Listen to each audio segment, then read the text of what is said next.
చూడండి, మనుషుల దగ్గరికి వెళ్ళి, వైద్యుల దగ్గరికి వెళ్ళి మరి సంకటపడిన వారు ఉన్నారు, కానీ దేవుని దగ్గరికి వచ్చి సంకటపడిన వారు ఎవరు లేరు.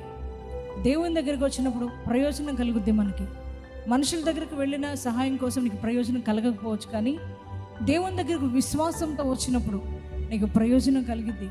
ఖచ్చితంగా దేవుడు నీకు కావలసింది ఇచ్చి పంపుతాడు. చూడండి, ఆ 12 సంవత్సరాల రక్తస్రావ రోగి వైద్యుల దగ్గరికి వెళ్ళిందంట.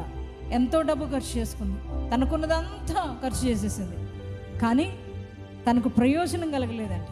అంత పైగా సంకటపడిందంట, ఎంతో తిప్పలు పడిందంట. కానీ ఒకరోజున యేసయ్య దగ్గరికి వచ్చింది. యేసయ్యను నమ్మి విశ్వాసంతో ఆయన దగ్గరికి వచ్చినప్పుడు తనకున్న బాధంతా నివారణ అయిపోయింది.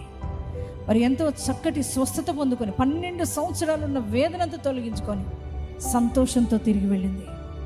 దేవుని బిడ్డలారా, అలాగే మీరు కూడా మనుషుల చుట్టూ తిరిగి, వైద్యుల చుట్టూ తిరిగి, అధికారుల చుట్టూ తిరిగి, మరి ఎక్కడెక్కడో తిరిగి అనేక రకాల ఇబ్బందులు పడి, ఈరోజు అనేక తిప్పలు పడి, మరి ఎంతగానో ఎక్కడికి వెళ్ళిన ప్రయోజనం లేక, మరి మీరు కూడా యేసయ్యను వెతుక్కుంటూ విశ్వాసంతో మీరు ఇక్కడికి వచ్చి ఉన్నారు. ఆయన దగ్గరకు వచ్చిన వారిని వట్టిగా ఎప్పుడు పంపడు యేసయ్య. ఆయన మనిషి కాదు వట్టిగా నేను పంపడానికి.